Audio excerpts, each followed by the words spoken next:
আসসালামু আলাইকুম ওয়া রাহমাতুল্লাহি ওয়া বারাকাতুহু।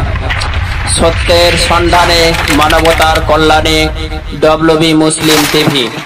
ডব্লিউবি মুসলিম টিভির পর্দায় আপনাদের সকলকে জানাই আন্তরিক শুভেচ্ছা ও অভিনন্দন। আলাইকুম ওয়া রাহমাতুল্লাহি ওয়া বারাকাতুহু। আলহামদুলিল্লাহ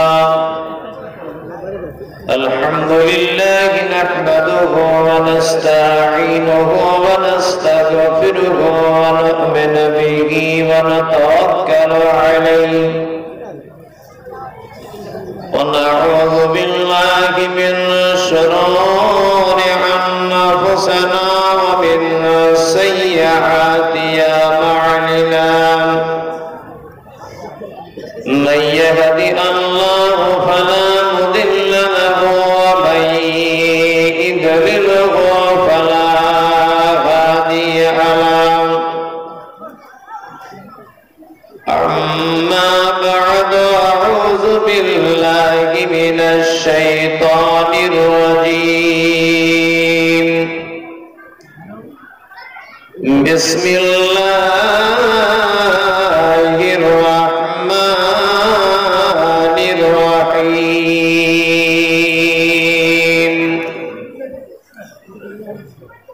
الحمد لله رب العالمين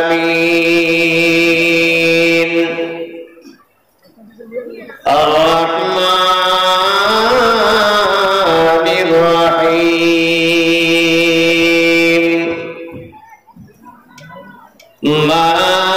مالك يوم الدين.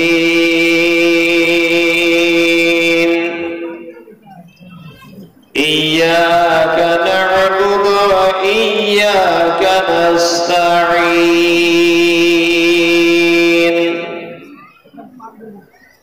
اهدنا الصراط المستقيم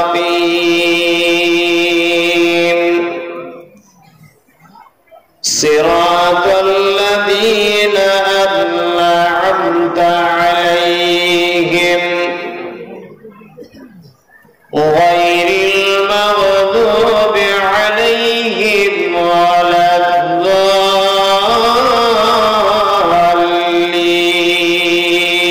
الضالين. آمين.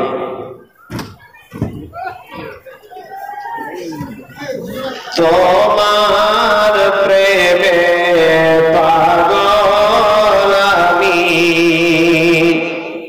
তোমার ভালোবাসায়,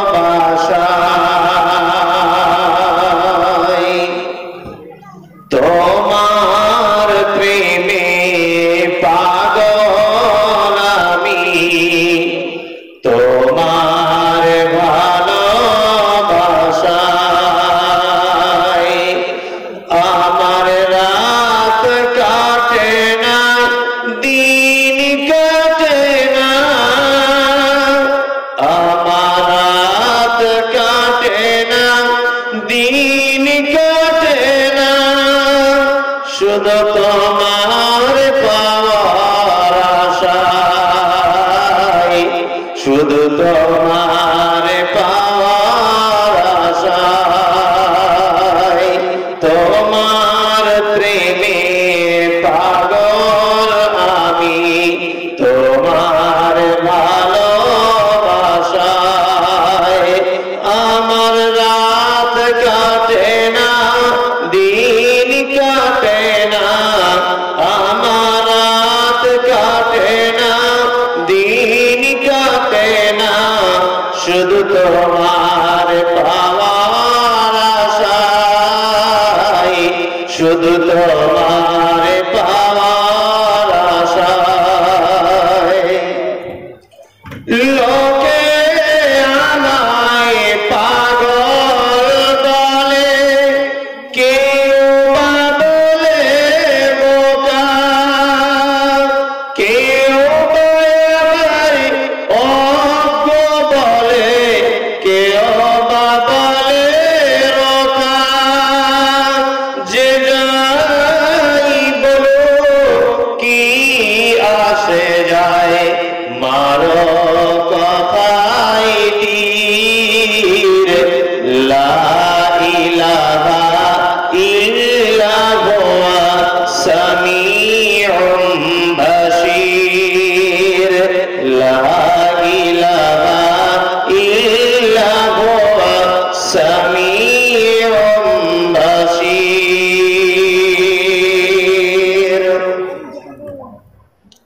আজকের জলসার সুযোগ্য নির্বাচিত সভাপতি, দয়া করে বলছি আপনারা স্টেজ থেকে বা বাইরে থেকে চিল্লামিল্লি করবেন না। আমি বার হয়েছি বাড়ি থেকে, তখন ফজরের আযান দিচ্ছে, বাড়িতেই 2 রাকাত নামাজ পড়ে বার হয়ে গেছে। এখানে পৌঁছেছি তা 7:30 পৌনে 8টা বাজে। তখন সারাদিন বাসে বসে আছি, তারপরে এসে কিছু কথা বলছি। আপনারা যদি ডিস্টার্ব করেন তাহলে ঠিক ভালো দেখাবে না। এই জন্য আপনাদের কাছে অনুরোধ, আপনারা বসুন। আমরা কিছু বলতে এসেছি, ও আসাম থেকে এসেছে, একজন নদিয়া থেকে, আর আমি 24 পরগনা থেকে। আমরা কিছু বলতে এসেছি, কিন্তু এটা আপনি মাথায় রাখিয়ে। তা আপনাদের কাছে এটা অনুরোধ থাকলো, যারা দাঁড়িয়ে আছেন এই দেখুন সামনে জায়গাগুলো ফাঁকা, এদিকে এসে বসে যান আস্তে আস্তে করে, কেউ দাঁড়াবেন না। এটা আসলে একটা ঘটনা কি জানেন, এই লোকটাকে আমি গালাগালি করতে পারি, চিনি না, গালাগালি দিতে পারি, কিন্তু যখনই জেনে যাবো যে এই লোকটা হরিশ্চন্দ্রপুর থানার বড়বাবু, তখন কিন্তু আপনার লুঙ্গির তলা দিয়ে পেচ্ছাপ করে পড়বে আস্তে আস্তে করে। ভয়ে পড়বে কি পড়বে না? তার মানে মানুষকে কিছু বলা যায়, কিন্তু তার কতটা পাওয়ার আছে এটা যখন আপনি জেনে যাবেন, তখন আপনার মুখ থেকে কথা বলা হবে। এই জায়গাটার যে কত পাওয়ার আছে, এই জায়গাটা যে কোন জায়গা যেখানে আপনারা বসে আছেন এ সম্পর্কে আপনাদের আইডিয়া নেই। এই জায়গাটা যে কত গুরুত্বপূর্ণ জায়গা, যারা দাঁড়িয়ে আছেন তারা বুঝেন না কিছু। ওই জন্য আপনাদের কাছে অনুরোধ, আপনার চুপচাপ আপনারা বসে যাবেন। আগে আসুন, জায়গা চলে আসুন ভাই, জায়গা আছে, জায়গা চলে আসুন। কেউ ওঠা বসা করবেন না, চুপচাপ করে থাকবেন। বারান্দায় পুরো জায়গা খালি পড়ে আছে, শীত লাগবে না, বারান্দায় বসবেন। চলে আসুন সামনে। আজকে জলসার নির্বাচিত সভাপতি, উপস্থিত জলসা কর্তৃপক্ষ, মাদ্রাসা কর্তৃপক্ষ, আমন্ত্রিত অতিথি ও ওলামা বৃন্দ, যারা এসেছেন, চলে গেছেন, আসছেন, আসবেন, পর্দার আড়ালে বসে আছেন মা এবং বোনেরা, সকলকে শ্রেণীগত ভাবে জানাচ্ছি আমার আন্তরিক শুভেচ্ছা, ভালোবাসা, প্রেম, মোবারকবাদ, সাধুবাদ, ধন্যবাদ, স্নেহাশিস। সে মহান রব্বুল আলামিনের দরবারে লাখো কোটি প্রশংসা জ্ঞাপন করছি, যিনি আমাদেরকে দুনিয়াবি কাজ, দুনিয়াবি সমস্ত প্রয়োজন থেকে দূরে সরিয়ে একটি দ্বীনি মজলিসে বসে হাদিস এবং কোরআন শোনার তৌফিক দান করেছেন। তাই সকলেই আমরা ঠোঁট দুটোকে হিলিয়ে দিয়ে একবার জোর করে বলি আলহামদুলিল্লাহ। অতঃপর বিশ্ব বরেণ্য নেতা সৈয়দুল মুরসালিন, খাতামুন নবিয়্যিন, আশরাফুল আম্বিয়া, নবী মুহাম্মদুর রাসূলুল্লাহ বলুন সাল্লাল্লাহু আলাইহি ওয়াসাল্লামের উপর অজস্র দরুদ শান্তির ধারায় বর্ষিত হোক। আল্লাহুম্মা আমিন, আল্লাহুম্মা সাল্লি আলাইহি। আমি পবিত্র গ্রন্থ মুকুট আল কোরআনের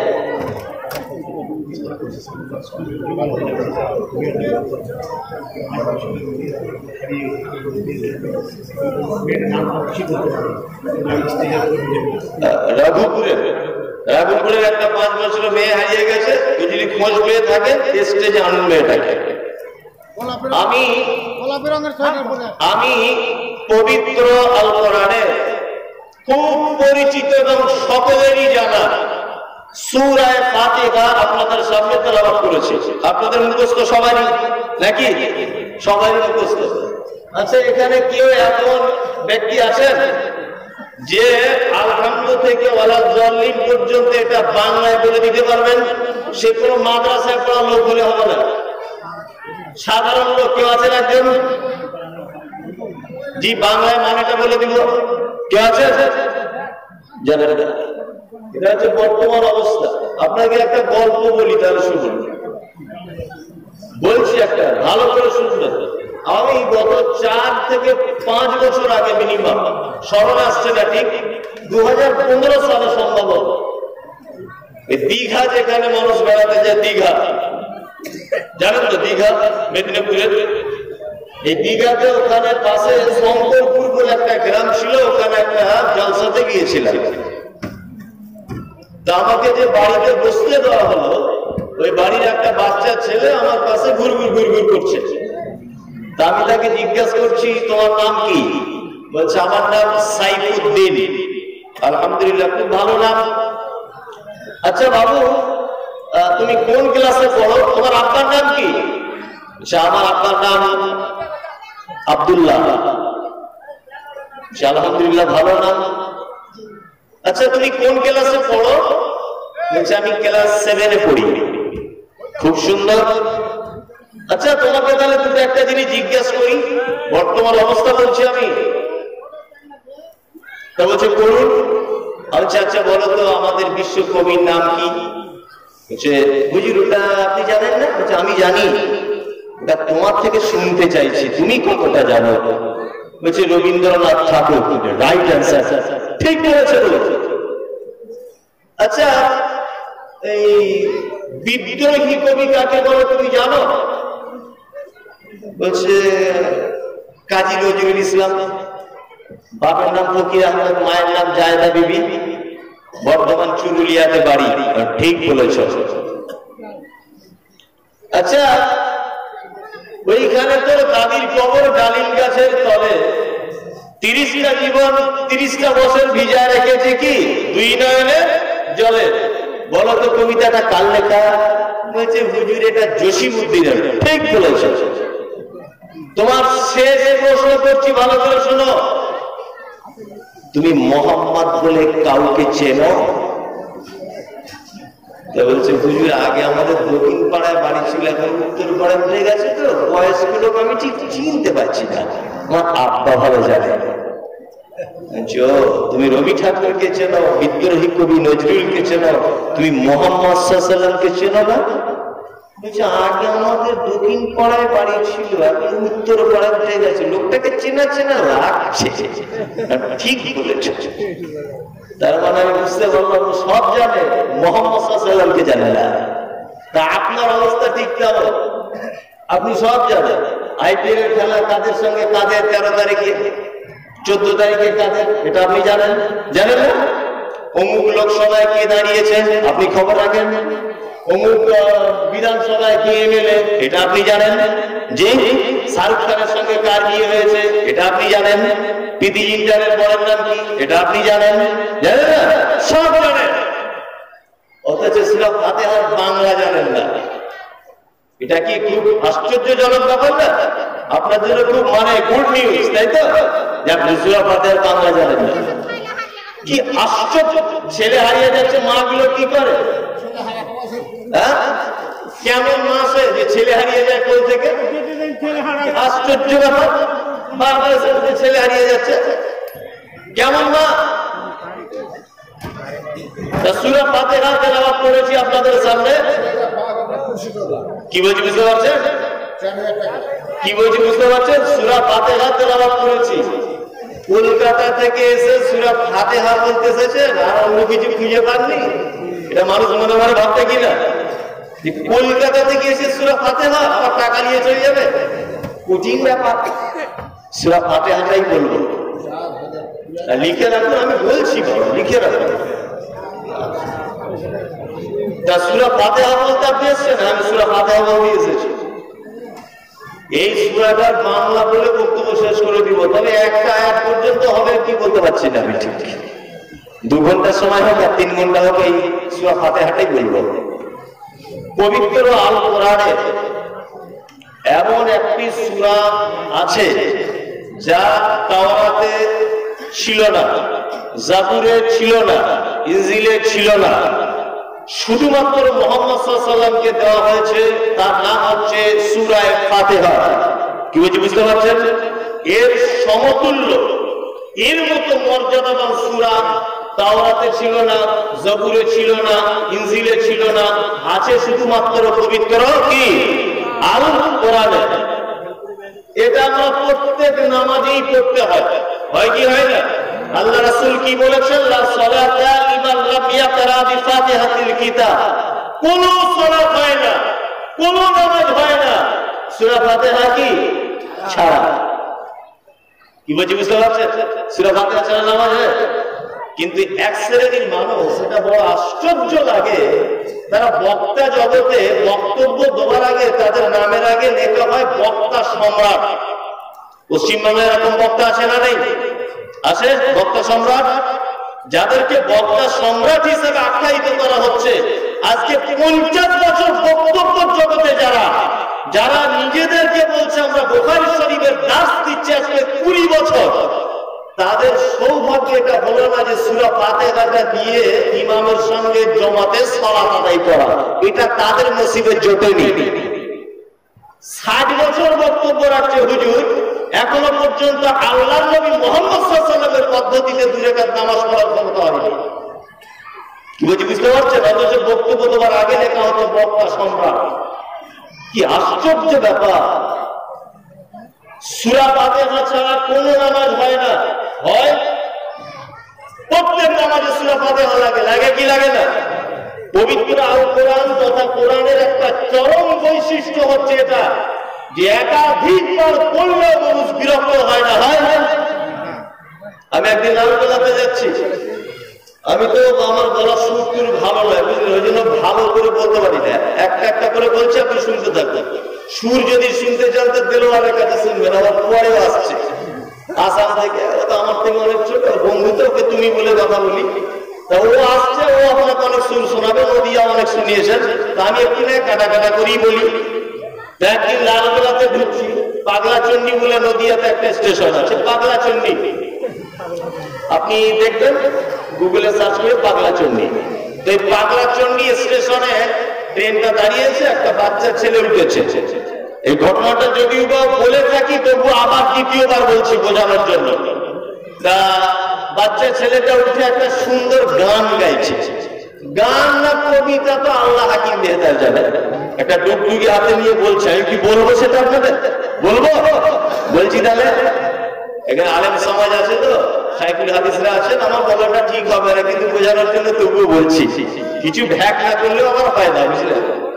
তা বাচ্চা ছেলেটা ডুগডুগিটা বাজাচ্ছে আর বলছে, আমি 3-3টে বিয়ে করলাম, লাস্টিং করলো না, আমি 3-3টে, প্রথম বিয়ে করলাম আমি জেলা বর্ধমান, বাসরাতে বউ যে আমার করে অভিমান, রাগ করে বউ দিলাম ছেড়ে আর তো এলো না, আমি 3-3টে, দ্বিতীয়বার করলাম বিয়ে, সে কি কেলেঙ্কারি, বইয়ের ঘোমটা খুলে দেখি কোঁচা কোঁচা দাড়ি, রাগ করে বউ দিলাম ছেড়ে আর তো এলো না, আমি 3-3টে। এত সুন্দর গানটা গাইছে, বুঝলেন? আর আমিও ছোট থেকে মাদ্রাসায় পড়েছি, একটু বদমাইশও করতাম, বাপের এক ছেলে কেউ মাদ্রাসায় ভর্তি করে, আমার মতো বদমাইশ আমাদের গ্রামে আর কেউ ছিল না। অথচ আমার মায়ের 3টে মেয়ের পরে আমি একা বেটা, আমার আর কোনো ভাইটাই নেই, তবু আমার মা মাদ্রাসায় ভর্তি করেছে, মানে বুঝতে পারছেন? তা আমার ছেলেটাকে গানটা শুনে ভালো লেগেছে, 20 টাকার একটা নোট ওকে আমি দিয়েছি, খুব আনন্দ। তারপরের দিন আমি আবার ফিরছি, আর উপরওয়ালার কি খেলা জানি না, ও আমার ওই কম্পার্টমেন্টে আবার উঠেছে, আর আমার দিকে তাকিয়ে আমার ওই গানটা ধরেছে, 3-3টে বিয়ে করলাম, আমার কাছে এসে বলছে। তা ও আমার মুখের দিকে বারবার, সবাই পয়সা দিচ্ছে, আমি কিন্তু আর দিচ্ছি না। তা আমাকে বলছে, আপনি পয়সা দেবেন না, গান পাল্টা তো দিব, একই গান ভালো লাগে বারবার লাগে? আপনাকে যদি প্রতিদিন রফিকের গান শোনায় ভালো লাগবে? লতা মঙ্গেশকরের ভালো লাগবে? পৃথিবীর কোন সুর আছে প্রতিদিন শোনা ভালো লাগবে? আছে? কোন লেখকের লেখা বই আছে যে 365 দিন পড়লে ভালো লাগে? আছে? নেই। কোন উপন্যাস এরকম আছে যে 365 দিন পড়লে ভালো লাগবে? আছে? নেই। কিন্তু একটা আশ্চর্যজনক কিতাব পৃথিবীর মাটিতে আছে, তার নাম পবিত্র আল কোরআন। জোহরের নামাজে দাঁড়াবেন, মনে মনে বলবেন আলহামদুলিল্লাহ রাব্বিল আলামিন। বলবেন কি বলবে না? আসরের নামাজে বলবে, মাগরিবে বলবে, এশাতে বলবে, বলতেই হবে। আপনার রানাইপুরে বলবে, মুর্শিদাবাদে বলবে, দিনাজপুরে বলবে, দিল্লিতে বলবে, মুম্বাইয়ে বলবে, আমেরিকার মসজিদে নামাজ হলেও বলবে, কাবা শরীফের মসজিদ, কাবা শরীফের বাইতুল্লাহতে নামাজ হলেও কি বলবে, কি বলবে না? আপনার ইমাম সাহেব মাগরিবের সময় যাবেন, প্রথমে তাকবীরে তাহরিমা পড়ে কি বলবে? আলহামদুলিল্লাহ কি রাব্বিল আলামিন। একদিনে একটা লোক বিরক্ত হয়ে বলেছে, ইমাম সাহেব কুলহোটা দিয়ে শুরু করতে হবে। আর যদি কুলহোটা দিয়ে শুরু করে দেয় তাহলে ওই ব্যাটার চাকরি থাকবে? থাকবে? আর ইমাম সাহেব তো এমনি তো সবকিছুরই দোষ, বুঝলেন? ইমাম সাহেবদের তো দোষের আর শেষ নাই, বুঝলেন? একটা ইমাম সাহেবের বেতন কম, রাগ করে অন্য একটা মসজিদে গেছে, সেই মসজিদে গিয়ে নামাজ পড়াচ্ছে ফজরের সময়, ৬,০০০ টাকা বেতন নির্দিষ্ট হয়েছে, তো নামাজ পড়াচ্ছে। প্রথমেই ভালো করে কেরার করেছে, গলা সুরটা ভালো, নামাজ পড়াতে পড়াতে বলছে ইয়াসিন ওয়াল কুরআনিল হাকীম ইন্নাকা লামিনাল মুরসালিন। নামাজ পড়ছে, নামাজ পড়া হয়ে গেছে, তা সভাপতি ইমাম সাহেবকে পার্সোনাল ঘরে ডেকে নিয়ে বলছে, আমি ৬,০০০ টাকা বলে বেতন বাড়িয়ে দিলাম, তুমি আমার নাম কইলে না, সেক্রেটারি আর ওর বাপের নামটা কইলে। ইমাম সাহেব বলছে এটা আবার কেমন কথা, সেক্রেটারি আর ওর বাপের নাম? বলছে সেক্রেটারির নাম ইয়াসিন, ওর বাপের নাম আব্দুল হাকিম। আর এটাই তুমি কইছো নামাজে? আমার নামটা কোরআনে নাই? কালকে যদি ফজরে আমার নামটা না পাই, তোমার চাকরির ১২টা বাজাবো। এর বেচারা গরিব মানুষ খুব বিপদে পড়ে গেছে, যে তাহলে সর্বনাশ করবো কি আমরা? তা ওকে জিজ্ঞেস করে বলছে, সভাপতি সাহেব আপনার নাম কি? বলছে আমার নাম বাবর আলী। যে তাই নাকি? বলছে হ্যাঁ। বলছে ওটাও কোরআনে আছে। বাবর আলী কোরআনে কেউ দেখেছেন জীবনে? কেউ দেখেছে? দেখেন। সভাপতি তো মূর্খ মানুষ বলছে না, টাকা বেশি আছে এই জন্য মসজিদের সভাপতি হয়েছে। ইমাম সাহেব পরের দিন দাঁড়িয়েছে, সূরা ফাতিহাটা বলার পরে বলছি ইয়া আইয়ুহাল বাবর আনতা কালবুন ওয়া হিমারুন ওয়া খিনজিরুন। বলছে আরো ৫,০০০ বেতন ছিল, ৬,৫০০ টাকা বাড়িয়ে দিলাম আজকে। এত ইমামের কিরাত শুনেছি, আমার নামটা কোথাও পাই নাই, তো আজকে কিন্তু পেয়েছি। ভালো বাবু, তার বাংলা মানে কি? বাংলা মানে তো চাকরি বাঁচানোর জন্য করেছে। বাংলা মানে ইয়াই হল বাবর, এই বাবর আনতা কালবুন, একদম কুকুরের কুকুর। তুই শুয়োরের বাচ্চা, শুয়োরের বাচ্চা, কুকুরের বাচ্চা, কুকুরের বাচ্চা, তো দাদু কুকুর। বাংলা মানে হচ্ছে ফুলে একেবারে মোটা হয়ে গেছে, বুঝলেন?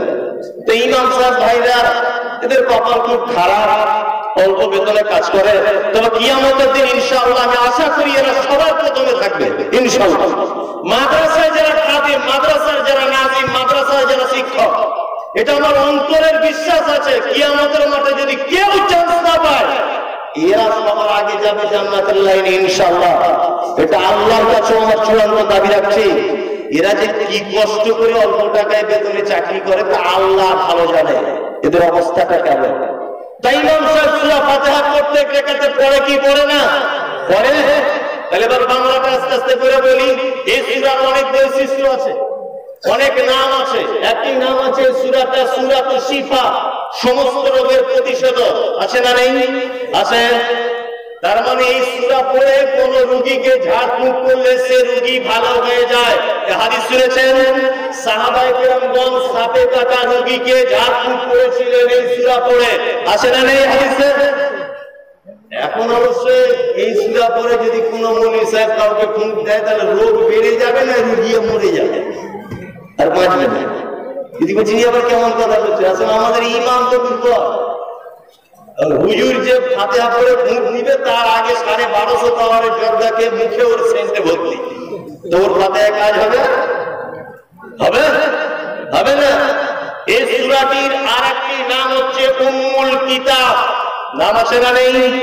মানে কোরআনের কি মা। কোরআনের মা মানে এটা নয় যে কোরআন সূরা ফাতিহার পেটের ভিতরে ছিল, এটা ভাবতেন না। আরবিতে শব্দের অর্থ কি? মা। আরবিতে শব্দের অর্থ হচ্ছে মা। ওই জন্য কাবাকে বলা হয় উম্মুল কুরা। বাংলা মানে হচ্ছে গ্রাম সমূহের মা। তার মানে ভারত থেকে বলুন, পাকিস্তান থেকে বলুন, জার্মান থেকে বলুন, জাপান থেকে বলুন, ইথিওপিয়া থেকে বলুন, তানজানিয়া থেকে বলুন, আমেরিকা থেকে বলুন, পাকিস্তান থেকে বলুন, সারা পৃথিবীর মানুষ একত্রিত হয় ওই জায়গাটায়। এই জন্য বলা হয় উম্মুল কুরা, গ্রাম সমূহের সেন্টার। আরবিতে মাকে উম্মুন বলা হয়। মা হচ্ছে সেন্টার। আমার মায়ের পেট থেকে আমি হয়েছি, আমার স্ত্রীর পেট থেকে আরেকটা ছেলে হবে, তার স্ত্রীর পেট থেকে আরেকটা বাচ্চা হবে, তার স্ত্রীর পেট থেকে আরেকটা বাচ্চা হবে। মেন সেন্টার হচ্ছে আমার মা, তাই তো কিনা? হ্যাঁ, তার মানে আল্লাহ এখানে বোঝাতে চেয়েছেন সূরা ইখলাস পড়লে 3 বার, কোরআন মাজিদ একবার শেষ করলে যত সওয়াব হয়, সূরা ইখলাস 3 বার পড়লে অতটা সওয়াব হয়। কিন্তু আল্লাহ নবী সাল্লাল্লাহু আলাইহি ওয়াসাল্লাম একথা বলেননি যে সূরা ইখলাস উম্মুল কিতাব, একথা আল্লাহ রাসূল বলেননি। তিনি বলেছেন সূরা ফাতিহাটা হচ্ছে উম্মুল কিতাব।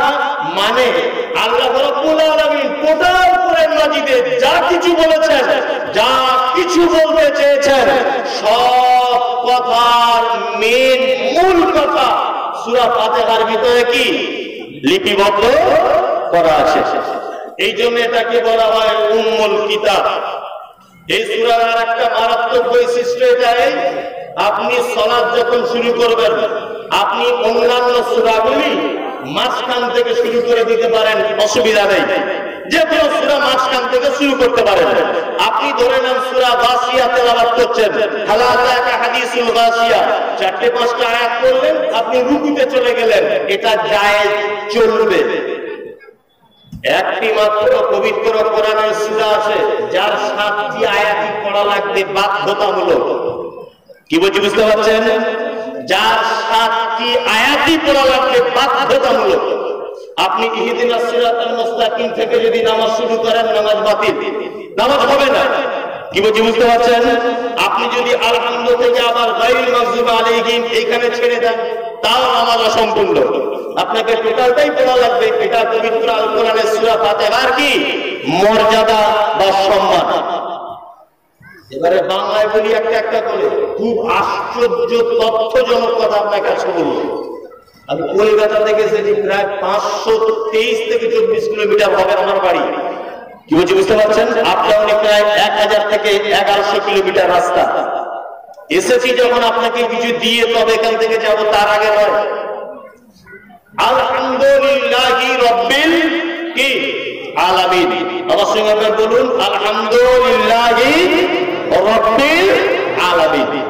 বাংলা মানে হলো সমস্ত প্রশংসা রব আল্লাহ, রব পালনকর্তা, আলামিন যিনি অসংখ্য জগতের মালিক। প্রশংসা সমস্ত কার? যিনি রব, অসংখ্য জগতের কি মালিক। এই আয়াতটা একটুখানি ভেঙে ছুড়ে দিই, তাহলে মোটামুটি আপনাকে 8 ঘন্টা বলা যাবে। আলহামদুলিল্লাহ, এই মাইকটার মিস্ত্রি আমি বানিয়েছি। এটা একটা কাঠের টেবিল, এটা বানিয়েছেন মাওলানা সাহেব। উনি একজন ফার্নিচারের ভালো মিস্ত্রি, ভালো করে বুঝবেন কথা। ফার্নিচারের ভালো মিস্ত্রি, উনি এটা বানিয়েছেন টেবিলটা। তা খুবই চিকন, দেখতে খুবই সুন্দর। আচ্ছা, টেবিলটা বানিয়েছেন মাওলানা সাহেব, তাহলে প্রশংসাটা হবে মাওলানা সাহেবের, ঠিক কিনা বলুন? কথা বলুন। তাহলে যদি বলেন মৌলভী সাহেব আপনি যে বললেন সূরা ফাতিহার মানে সমস্ত প্রশংসা আল্লাহ, টেবিল তৈরি করেছে মাওলানা সাহেব, এখানে আল্লাহর প্রশংসা হবে কি করে? এটা একটা যুক্তি। আল্লাহর প্রশংসা হবে কি করে? এই মাইকের মেকানি আমি এটা তৈরি করেছি, বুদ্ধিটা আমি কাজে লাগিয়েছি। এটা লোহা ছিল, মেশিনে গলিয়েছি, তারপরে এটা রড করেছি, এটা একটা ঘোরানো জায়গা করেছি, সাউন্ড সিস্টেমের সবকিছু করেছি। তাহলে প্রশংসা যদি করতে হয় এটা আমার করা লাগবে, লাগবে কি লাগবে না? তাহলে মৌলভী সাহেব আপনারা যে বলছেন সমস্ত প্রশংসা আল্লাহ, সমস্ত প্রশংসা আল্লাহর হয় কি করে? কি করে হয় এবার বলি, আপনি একটা একটা করে বুঝতে থাকুন। এই কাঠটা বানিয়েছেন মাওলানা সাহেব, ইনি একটা টেবিল বানিয়েছেন, টেবিলটা খুব সুন্দর, ভালো, সূক্ষ্ম, দক্ষ মিস্ত্রি এই লোক। আমি এটা বানিয়েছি, এই মাইক বানানোর দক্ষ মিস্ত্রি আমি একজন। কিন্তু বন্ধু রে, এই কাঠটা পৃথিবীর কোন মেশিনে তৈরি করা যাবে না। এই কাঠটা আমের কাঠ, এই কাঠটা জামের কাঠ, এই কাঠটা তেঁতুলের কাঠ, এই কাঠটা কোন একটা কিছুর কাঠ, জামের কাঠ। এই কাঠটা পৃথিবীর কোন মেশিনে বানানো যায়নি। এই কাঠের যে গাছটা তৈরি করেছে, সেই গাছটা কেটে যে কাঠটা এসেছে, এই গাছের মালিকটাকে একবার করে বলুন আল্লাহ। এই যে লোহাটা দিয়ে মালিক বানালাম, এই যে লোহাটা পৃথিবীর কোন ল্যাবরেটরিতে তৈরি করা যায় না, কোন কারখানাতে লোহা তৈরি হয় না। আল্লাহ বলছে বান্দারে, তুমি মাইক বানাবে বলে, তুমি খাট বানাবে বলে, তুমি পাতা বানাবে বলে, তুমি আরাম করে শোবে বলে, যা কিছু আসবাবপত্র তুমি বানিয়ে নিয়েছ, সব আসবাবপত্রের পিছনে দেখতে আমার কারিশমা আছে, আমার কারিশমা আছে, আমার কারিশমা ছাড়া কোনো গতি নাই। এমএলএ সাহেব, তুমি যে গাড়িটা চাপো, 1 কোটি টাকা দাম, ওটা লোহা দিয়ে তৈরি, ওই লোহাটা আল্লাহর দান। তুমি যে গাড়িতে চলো, তার ভিতরে পেট্রোল লাগে, পৃথিবীর কোন আবিষ্কারক পেট্রোল আবিষ্কার করতে পারেনি। আল্লাহ বলছে বান্দারে, মাটির তলাতে জমিয়ে রেখেছিলেন, তুমি কোটি টাকার গাড়ি কিনবে, আরাম করে চাপবে, এই জন্য তোমার জন্য পেট্রোল আমি আল্লাহ স্টক করেছিলাম মাটির তলাতে। বুদ্ধি দিয়েছি, পাইপের সাহায্যে, মেশিনের সাহায্যে তুমি তুলে নিয়েছ, তোমার কোনো কারিগরি নেই, ওটা আমার। ওই জন্য আপনাকে আল্লাহর নবী তিনি বলেছেন, খাইরিহি ওয়াশারিহি মিনাল্লাহি তাআলা, মুমিনের ভালো মন্দ যা কিছু হবে আল্লাহর প্রতি ভরসা রাখবে, আল্লাহর প্রতি প্রশংসা রাখবে। তার মানে যা কিছু হবে প্রশংসা কার হবে? আল্লাহর প্রশংসা হবে। আপনার বেটিটা খুব সুন্দরী, আপনার বেটিটা খুব সুন্দরী। ঘটক সাহেব এসে বলছে, আব্দুল্লাহ ভাই আপনার মেয়েটা তো আলহামদুলিল্লাহ খুব সুন্দর। তা আব্দুল্লাহ একেবারে খুঁজিয়ে মোটা হয় গিয়ে বলছে, তোমার ভাবি খুব সুন্দর, ওই জন্য বেটিটা সুন্দরী হয়েছে। এটা বলবে কি বলবে না? বলবে আপনার বাড়িতে ভালো একটা নারকেলের গাছ ছিল, ভালো নারকেল হয়েছে, আপনি আমাকে খেতে দিয়েছেন নারকেলটা। আমি খেয়ে বলছি আলহামদুলিল্লাহ মিষ্টি ভাই, খুব নারকেলের পানিটা খুব মিষ্টি। আপনি তখন কি বলবেন? আমি উত্তর 24 পরগনা থেকে নারকেলের বীজটা এনেছিলাম, জানো আমি কেরালা থেকে বীজ এনেছিলাম, কেমন ট্রিটমেন্ট করি জানো, যে কত ভালো করে ট্রিটমেন্ট করতে হয় জানো, কত তো মিষ্টি হয়েছে, মুখের কাছে তো মিষ্টি হয় না।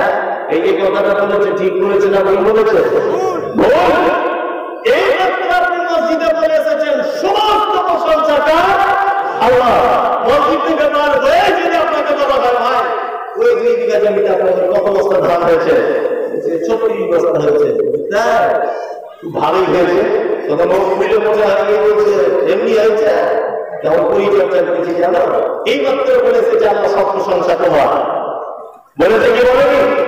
কথার সঙ্গে কাজের মিল হয়েছে, হয়েছে। তার মানে আপনাকে যে কোনো কাজ, যা কিছু ঘটবে, যা কিছু শুভ অশুভ, প্রশংসা কার হবে? আল্লাহ, আল্লাহ, আল্লাহ। তারপরে একটা কথা এসেছে রব। এই তো রব কাকে বলে? বলুন, রব কাকে বলে? আল্লাহকে। তো কিছু বুঝে না, কিছু বুঝে না, বলছে আল্লাহকে বলে। রব আল্লাহকে বলে, ঠিক আছে, সবই যদি আল্লাহ হবে, তা 99টা নাম রাখার কি প্রয়োজন ছিল? আল্লাহ বললেই তো মিটে যেত। ঘটনা ঠিক কিনা বলুন? আল্লাহকে যদি সবই নাম আল্লাহ বুঝাবে, তা 99টা নাম আনার কি প্রয়োজন ছিল? নিশ্চয়ই 99টা নাম এনেছেন যখন, 99টা নামে তাকে যখন ডাকা যায়, নিশ্চয়ই 99টা কারণের পিছনে লুকিয়ে আছে। কি বলতে বুঝতে পারছেন না? রবের বাংলা অর্থটা বলে দিব, বলছি শুনুন। একজন বলেছেন পালনকর্তা, ঠিক বলেছেন। আমি একদম সহজ ভাবে আপনাকে বলে দিচ্ছি, রব মানে যাহার যেখানে যতটুকু প্রয়োজন বিনা চাওয়াতে যিনি দিতে পারেন তিনি হচ্ছেন রব, তিনি হচ্ছেন রব। যাহার যেখানে যতটুকু প্রয়োজন বিনা চাওয়াতে যিনি দিতে পারেন তিনি হচ্ছেন রব। যদি প্রমাণ করতে না পারি জীবনে এই এলাকাতে আসবো না। রব কাকে বলে? রব কাকে বলে? এখানে যারা বসে আছেন আপনার কেউ কাশ্মীরে বেড়াতে গেছেন? একটা লোক হাত তুলুন তো। একজন গেছেন, দুইজন গেছেন, আরো অনেকজন গেছেন। আমিও গিয়ে 22-23 দিন কাশ্মীরে কাটিয়ে এসেছি। কাশ্মীরে গিয়ে একটা জিনিস লক্ষ্য করে দেখলাম, কাশ্মীরে মাঠে যে ছাগলগুলো ঘুরে বেড়ায় তাদের গায়ের লোমগুলো এক বিঘা করে বড়। দেখেছেন আপনারা? এখনই মোবাইলে সার্চ করুন, আপনি প্রমাণ পেয়ে যাবেন। কাশ্মীরের যে গরুগুলো আছে তাদের গায়ের লোমগুলো এক বিঘা করে বড়। আপনার মালদা জেলার মানুষ বাড়িতে যে ছাগলগুলো আপনারা পালন করেন, যে গরুগুলো পালন করেন তাদের গায়ের লোমগুলো এক বিঘা করে বড় বড় না। কারণ কি? কি কারণ? এর কারণ কি? কাশ্মীরের গায়ের লোম এত বড়, মালদা জেলার গায়ের লোমগুলো কেন ছোট? কেন আপনি কোনদিন ভাবেননি? ছেড়ে দেবো নাকি? বিরক্ত হচ্ছে আপনারা? কোনদিন ভাবেননি? আমার আল্লাহ বলছে আমার নাম হলো রব। মালদা জেলাতে কোনদিন বরফ পড়ে না, পড়ে না। মালদা জেলার আবহাওয়া 0 ডিগ্রিতে নেমে যায় না। এই জন্য এখানকার আবহাওয়াটা এমন, পাতলা একটা চাদর নিলে রাত্রিটা কাটিয়ে দেওয়া যায় কি যায় না? আবার এমন গরম পড়ে না যে মানুষ হার্ট ফেল করে মারা যায়, এরকম গরম পড়ে না।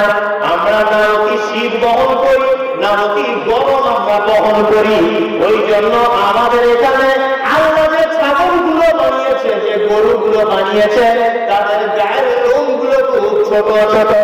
আল্লাহ বলছে শুনে রেখে দাও আমার নাম হলো কাশ্মীরে অটোমেটিক বরফ দিয়ে ঢেকে রাখি।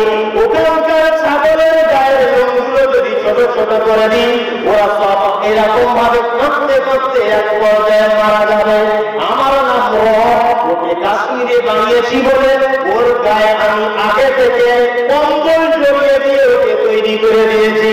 ওদের গরুগুলোর গায়ের লোম বড় কেন? ওখানে বরফ পড়ে বলে ওখানে আগে থেকে কম্বল জড়িয়ে দিয়েছি। কিন্তু মালদা জেলায় কম্বল জড়ানোর প্রয়োজন মনে করিনি, কারণ ওখানকার আবহাওয়াটা খুব ভালো। আল্লাহ বলছে আমার নাম হলো রব, আমার নাম হলো রব। কাশ্মীরের ছাগলের এত বড় বড় গায়ের লোম, মালদা জেলার ছোট ছোট, এটাই তার কারণ। তিনি যে রব তার প্রমাণ। আপনার স্ত্রীর পেটে বাচ্চা আছে, আপনি দিন রাত দোয়া করছেন আল্লাহ আমার স্ত্রী যেন একটা বেটা হয়। আপনার মা দোয়া করছে আল্লাহ আমার যেন একটা পোতা হয়। দোয়া করতে কি করছে না? আপনার শাশুড়ি দোয়া করছে আমার বেটির যেন একটা বেটা দিও। পর 3-4 তো বেটি দিয়ে দিলেন, এবার একটা বেটা দিও। এই দোয়া করে কি করে না? আবার কেউ দোয়া করছে 4-5টা বেটা হলে এবার একটা বেটি অন্তত ব্যবস্থা করে দিও। এই দোয়া করছে কি করছে না? করছে। আচ্ছা বলুন তো আপনার বেটিটা যদি মালদাতে রাঙ্গাইপুর নাকি গ্রামটা, এই রাঙ্গাইপুরে যদি জন্ম নেয় আর ওই মেয়েটার চুলগুলো যদি আপনার নাইজেরিয়ার মেয়েদের মতো হয়, তাহলে আমাদের পশ্চিমবাংলার কোন ছেলে ওই বেটি ছেলেটাকে বিয়ে করতে চাইবে? চাইবে? ওই বেটি ছেলেটার নাকটা যদি এরকম নেপালিদের মতো হয়, কোন ছেলে তাকে পছন্দ করতে চাইবে? চাইবে না। আপনি শুধু আল্লাহকে বলেছেন আল্লাহ তুমি আমায় দেখা দাও। আপনি শুধু আল্লাহকে বলেছেন আল্লাহ তুমি আমায় বেটি দাও। আল্লাহ উপর থেকে দেখছে, তাই তো তোমার নামে ফুল গ্রামে বাড়িও ওর বেটির চুলটা যদি নাইজেরিয়ানদের মতো করে দিই, একটা বেটা ছেলে বিয়ে করবে না। ওই জন্য মালদা জেলার ছেলেরা যেমন পছন্দ করে চুলগুলো টানা টানা চুল হবে, মাথার মাথা ধরা কেশ থাকবে, কোমর পর্যন্ত ঝুলবে, এত সুন্দর লাগবে মেয়েটাকে। ওই জন্য আল্লাহ বলছে আমার নাম রব। তাদেরকে নাইজেরিয়াতে বানিয়েছি, তাদের চুলগুলো দেখবেন একেবারে উস্কো উস্কো পাখির বসার মতো, অথচ মাদ্রাসার মেয়েদের মাথার চুলগুলো দেখবেন এত সুন্দর। আল্লাহ বলছে আমার নাম বলো। নেপালের মতো যদি রানাইপুরের কোনো মেয়ের নাকটা যদি যাত্রা করে দিতাম কেউ বিয়ে করতে চাইতো না। আল্লাহ বলছে ওকে রানাইপুরে বানিয়েছি বলে নাকটা সোজা করে দিয়েছি। আমার নাম হলো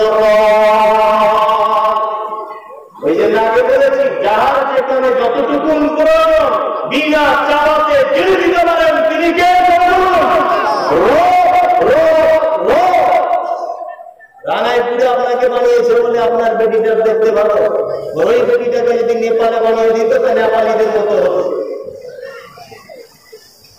2019 সালে ফেব্রুয়ারি মাসের 22 তারিখে সুন্দরবন বেড়াতে গেছিলাম সপরিবারে।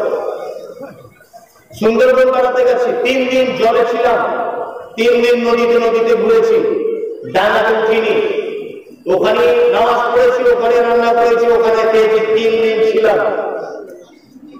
জঙ্গল আর জঙ্গল, বাঘ দেখতে পাইনি, তবে কিছু হরিণ টরিণগুলো দেখেছি, বাঘের সঙ্গে দেখা মেলেনি।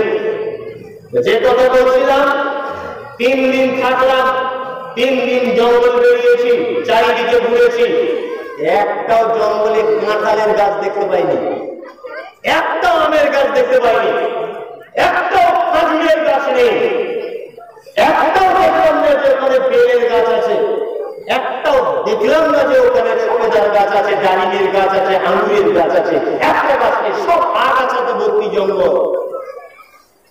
স্টিমারের উপরে নামাজে দাঁড়িয়ে দাঁড়িয়ে মনে মনে আল্লাহকে বলছি, আল্লাহ তুমি কে রব? এটা আমি এখানে এসেছি বলে বুঝতে পারছি, অন্য লোক আসলে বুঝতে পারতো না। তুমি এখানে এত কোটি কোটি গাছ দিয়ে সুন্দরবন সাজিয়েছো, একটা আমের গাছ দাওনি। কারণ আমের যে কি মর্যাদা, আমের যে কি স্বাদ, বাদ বুঝবে না, মানবে বুঝবে না, গুণমানে বুঝবে না, বুঝবে কেউ বুঝবে না, তারা প্রশংসা করতে পারবে না আমের যে কি স্বাদ, তারা খাজুরের যে কি টেস্ট তারা উপলব্ধি করতে পারবে না। ওই জন্য তুমি এখানে একটা ফলের গাছ দাওনি, তুমি ফলের গাছ আম গাছ মালদাতে দিয়েছ, তুমি আমের গাছ মালদাতে দিয়েছ, ওখানে মানুষ বাস করে, তারা খাবে, এই কারণে তুমি মালদাতে দিয়েছ। তুমি 24 পরগনাতে তুমি আমের গাছ দিয়েছ, ওখানে মানুষ খাবে, এই কারণে তুমি দিয়েছ। তোমার নাম এখানে তোমার গোলামেরা কেউ থাকে না বলে, তোমার বান্দারা কেউ থাকে না বলে তুমি এখানে ফলের গাছ দেওয়ার প্রয়োজন মনে করনি। তোমার নাম বুঝাতে পেরেছি? রবটাকে বলে যে এর নাম হচ্ছে রব। তারপর একটা শব্দ এসেছে কি কি আলামিন। কালকে যদি আনন্দবাজার পত্রিকায় দেখে একদম প্রথম পেজে যদি লিখে দেয় যে মাটির তলাতে মোটামুটি কোটি কোটি মানুষের সন্ধান পাওয়া গেছে, তাদের জলসা হয়, তাদের বক্তা আছে, আবার তারাও বাজার ঘাট করে, তাদের ছেলে মেয়ের বিয়ে হয়। তার আনন্দবাজার পত্রিকা যদি এই ঘটনাটা একদম ফার্স্ট পেজে যদি ছেপে দেয়, আচ্ছা বলুন তো আপনারা আশ্চর্য বোধ হবেন কি হবেন না? কারা কারা হবেন? কারা কারা হবেন যে আশ্চর্য ব্যাপার, মাটির তলায় মানুষ পাওয়া গেছে? আশ্চর্য হবেন কি হবেন না? কিন্তু মুমিন ঈমানদার হলো, আল্লাহ ভীরু লোক, কোরআন জানে ভালো, জীবনে কোনোদিন আশ্চর্য হবে না বন্ধুরে আমার। ওই জন্য আলাম এক বছর আলামিন অসংখ্য, যার কোনো শেষ নাই। আল্লাহ কোরআন মাজিদে বলেছেন আলামিন, আমি অসংখ্য জগতের মালিক। মাটির তলাতে মানুষ থাকে, যেই মানুষকে কাফেরেরা আশ্চর্য হতে পারে, মুমিন মুসলমান আলেম ওলামা কোরআন জানেওয়ালা হাদিস জানেওয়ালা একজন পাক্কা সাচ্চা মুসলমান কোনদিন আশ্চর্য হবে না, কারণ তার ঈমান থাকবে আলামিন অসংখ্য জগতের মালিককে আল্লাহ। তারপর আছে কি রহমানির রহিম। রহমান মানে রহমান মানে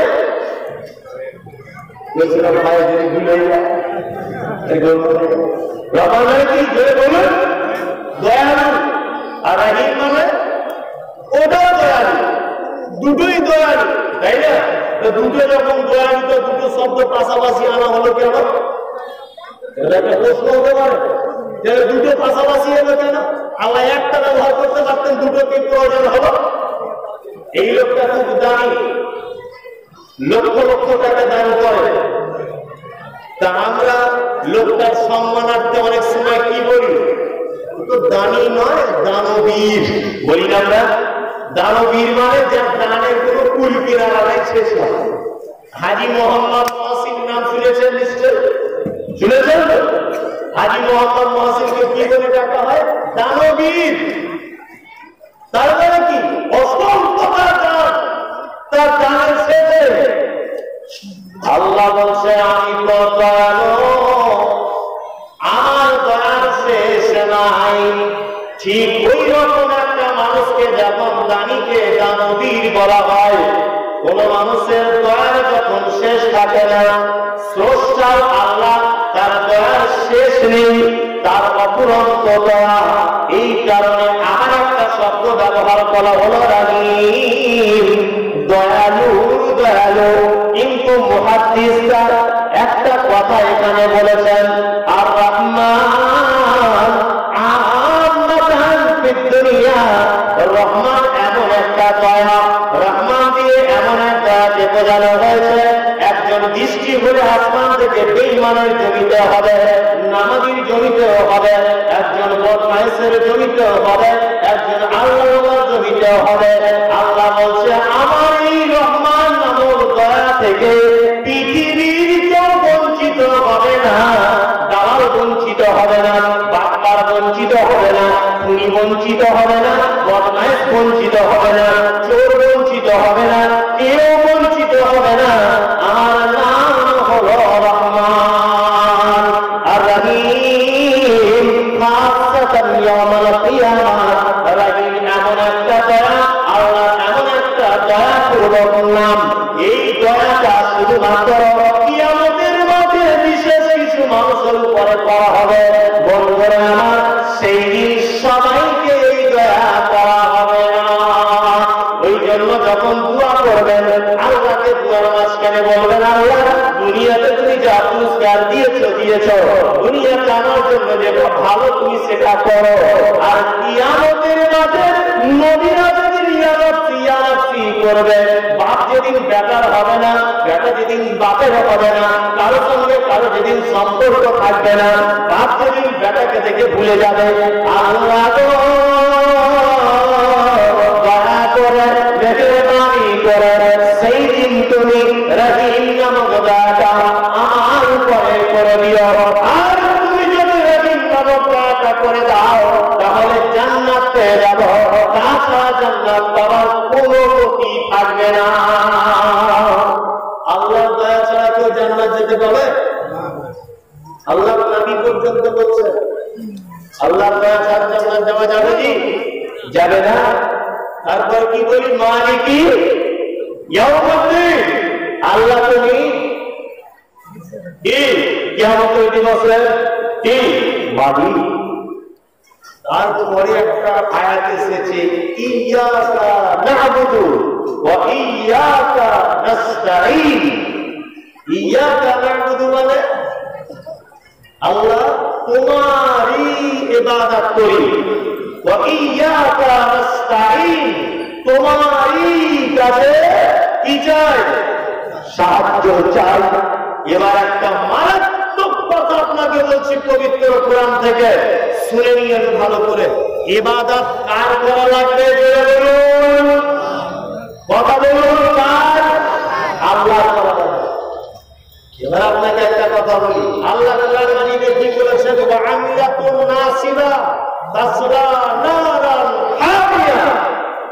এক শ্রেণীর মানুষ তারা ইবাদত করবে, ইবাদত করতে করতে করতে করতে করতে করতে না সিবা ক্লান্ত হয়ে যাবে। আল্লাহ তারপরে বলছে ওকে আমি ধরে জাহান্নামে ভরে দেব। এবার কেমন কথা কি বলছে? কি কথা শোনালেন আপনি? একটা লোক এসার নামাজ পড়ে খাওয়া দাওয়া করে তাহাজ্জুদ দাঁড়িয়ে গেছে, ধরে নেন বোঝানোর জন্য বলছি। ফজরের আগ পর্যন্ত লোকটা নামাজ পড়েই যাচ্ছে, পড়েই যাচ্ছে, পড়েই যাচ্ছে। একটা লোক একদিন ছাড়া একদিন রোজা রাখে, ধরে নেন উদাহরণ দিচ্ছি আপনাকে, একটা লোক সারাদিন রোজা রাখছে, সারা রাত নামাজ পড়ছে, আল্লাহ ওই লোকটা সম্পর্কে বলছেন ওই লোকটা, যে লোকটা ইবাদত করতে করতে ক্লান্ত হয়ে যায়, তারপরেও আমি আল্লাহ ওই লোকটাকে ধরে জাহান্নামের ভিতরে দিয়ে দিব। আবার কেমন কথা কি, ইবাদত করে ক্লান্ত হয়ে যাওয়ার পরেও জাহান্নামে যাবে মানুষ? তার মানে বুঝে নিতে হবে ইবাদত করার আগে এই ইবাদতটা আল্লাহ করতে বলেছে কিনা, আর আল্লাহর নবী কি পদ্ধতিতে করেছে, সেই পদ্ধতি অনুযায়ী যদি আপনার ইবাদত না হয়, তাহলে ওই ইবাদত করলে জাহান্নাম চলে যেতে হবে। বুঝতে পেরেছেন? পৃথিবীতে জলসাতে দেখছি দরুদ শরীফ পড়ছে, কাল তার আগের দিন রাত্রিতে এক জায়গায় প্রোগ্রাম মসজিদ দিয়ে ডাকি এলাকা, দরুদ শরীফ পড়ছে, আল্লাহুম্মা সাল্লি আলা সাইয়্যিদিনা ওয়া মাওলানা মুহাম্মাদ ওয়া আলা আলিহি, দরুদ শরীফ পড়ছে। সব লোক দেখছি চিল্লিয়ে চিল্লিয়ে পড়ছে, আমি উঠে করছি আল্লাহুম্মা সাল্লি আলা মুহাম্মাদ ওয়া আলা আলি মুহাম্মাদ কামা সাল্লাইতা আলা ইব্রাহিম ওয়া আলা আলি ইব্রাহিম ইন্নাকা হামিদুম মাজিদ। পুরোটা করছি, আমার সাথে কেউ করছে, আর পুরো দিচ্ছে একটুখানি সুর খুলে দিচ্ছে, তো লোক বলতেই আছে। ইবাদত কি আপনাকে বোঝাচ্ছি, এটা মাদ্রাসার কালেকশনের জলসা, এটা আমার মাথাতে আছে, প্রতিপক্ষকে কিছু বলতে হবে না, আমি ওই দিকটা একটু লক্ষ্য রাখবো, এটা আমাদের একটা দায়িত্বের মধ্যে পড়ে। কারণ মাদ্রাসাগুলো আপনাদের দিক নিয়ে চলে, বুঝলে, সরকারি কোনো অনুদান থাকে না। আমার ওটা মাথায় আসে, আমাকে কিছুক্ষণ টাইম দেন, আমি আমার জায়গাতে ফেরত আসছি, কাউকে কিছু বলা লাগছে না। এখানে আমি একটা আমার এই শালটাকে রেখে দিয়েছি, ধরে নেন, বোঝাচ্ছি আপনাকে ইবাদত কাকে বলে। এই শালটাকে এখানে রেখে দিয়েছি, আমার এই শালটাতে ছেঁড়া ময়লা লেগে আছে, সব ময়লা লেগে আছে, কালো দুর্গন্ধ। এই মৌলানা সাহেব এরা এই পাকড়িটা এখানে ঝুলিয়ে রেখেছেন, সৌদি আরব থেকে এনেছেন টাটকা পাকড়ি, একেবারে চিকন চিকচিক চিকচিক করছে, সুগন্ধ। আর আমিও ধরলাম চাদর দিয়ে বোঝানো যাবে না, আমিও একটা পাকড়ি এখানে রেখেছি, সেটা একটু ছেঁড়া ফুটা। আপনাদেরকে যদি বলা হয় যে এই দুটা পাকড়ি বিক্রি করা হবে, আচ্ছা বলুন তো আপনারা বেশি টাকা দিয়ে কোন পাখিটাকে কিনবেন, জোরে বলুন। ছেঁড়াটাকে না ভালোটাকে? ভালোটাকে, ভালোটাকে কিনবেন। কত টাকায় কিনবেন? 500 টাকায় কিনবেন। কত টাকা বলছি? 500 টাকায় কিনবেন। আর আমার এই পাখিটা একটু ছেঁড়া ছিল, আপনার ওটা কেনা হয়ে গেছে, তারপরে আমি বলছি এই যে পাখিটা দেখছো, এই পাখিটা কার গলায় থাকতো জানো? এটা মুহাম্মদ সাল্লাল্লাহু আলাইহি ওয়াসাল্লামের ব্যবহারের পাখি। আচ্ছা এবার বলুন, ছেঁড়াটা কিনবেন না এটা কিনবেন? জোরে বলুন। আপনার মন চাইবে কোনটা কিনতে? ছেঁড়াটাই কিনতে চাইবে, কারণ এটা মুহাম্মদ সাল্লাল্লাহু আলাইহি ওয়াসাল্লাম বলেছেন এই কারণে, তাই না? তার মানে এই যে বলে দিলাম আল্লাহুম্মা সাল্লি আলা, এটা হচ্ছে ছেঁড়া পাগড়ি, মানে ভালো পাগড়ি, চিকন চিকন, দেখতে ভালো। আল্লাহুম্মা সাল্লি আলা মুহাম্মাদ ওয়া আলি মুহাম্মাদ কামা সাল্লাইতা আলা ইব্রাহিম, শুনতে ভালো লাগে না, কিন্তু এটা মুহাম্মদ সাল্লাল্লাহু আলাইহি ওয়াসাল্লাম বলতে বলেছেন। এবার বলুন আপনি কোনটা বলবেন? কোনটা? মুহাম্মদ সাল্লাল্লাহু আলাইহি ওয়াসাল্লাম যেটা বলেছেন ওইটা, তাই তো? এই আপনি ইবাদত ফটফট করে করতে যান কেন? বাজারে কেউ 500 টাকার নোট দিলে এরকম করে 22 বার দেখে, নেড়াটা আছে না চুল উঠে গেছে, বারবার দেখে কি দেখে না, নেড়া আছে না চুল উঠে গেছে, যার হবে না কি হবে, এইভাবে বারবার দেখে কি দেখে না। তার মানে ভয় করে যদি 500 টাকার নোটে জাল হয়ে যায়। বাজারে বেগুন কিনেন 10 টাকা কেজি, বারবার এরকম করে দেখেন ভিতরে পোকা আছে কিনা, রে ভাই দেখে কি দেখে না। 10 টাকার বেগুন কিনে যদি 4 বার দেখা লাগে পোকা আছে কিনা, 500 টাকার নোট যদি 4 বার দেখা লাগে এটা জাল কিনা, তা আপনি যে ইবাদত করে, আপনি যে আমল করে জান্নাতে যেতে চাইছেন, আপনি একবার দেখবেন দেখেন না এই ইবাদতটা মুহাম্মদ সাল্লাল্লাহু আলাইহি ওয়াসাল্লাম করেছিলেন কিনা? দেখা লাগবে কি লাগবে না? অবশ্যই আপনাকে তো হুঁশিয়ার করে দিয়ে যাচ্ছি, ইবাদত করতে যাবেন না বেশি বেশি করে, ইবাদত করুন। তবে আমিলাতুন নাসিবা তাসলা নারান হামিয়া, ইবাদত করার পরেও যদি জাহান্নামে যেতে হয় ওই ইবাদত করা চলবে না। ইবাদত করার আগে আপনি সাইকুল হাদিসকে জিজ্ঞেস করুন, মাওলানা সাহেবের হাদিসে আছে তো? হাদিসে আছে? এটা আল্লাহ বলতে বলেছে, আল্লাহ নবী পদ্ধতিতে বলেছে, তারপরে আপনি স্টার্ট করুন। আপনি মাস্টারি করে করলে চলবে না।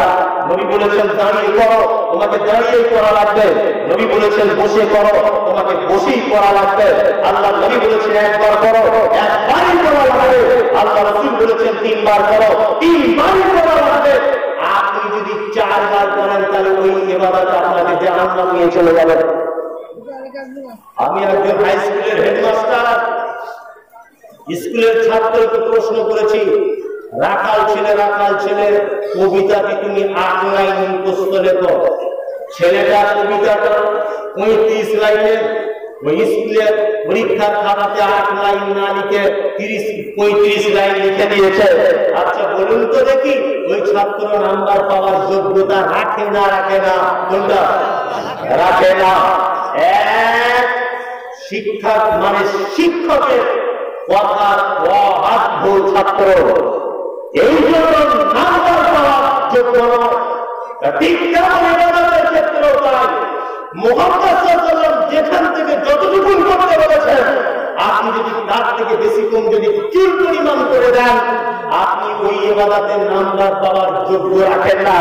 ঘুরিয়ে আপনাকে জাহান্নামে যাওয়ার রাস্তা হয়ে গেল। বোঝাতে পেরেছি আপনাকে? আপনি একজন ভালো মিস্ত্রি ধরে নেন, এমব্রয়ডারি কাজ বুঝেন? বুঝে তারপরে কুলটুল করে, আমাদের দিকে খুব হয় মেশিনে আপনি কুলটুল করে।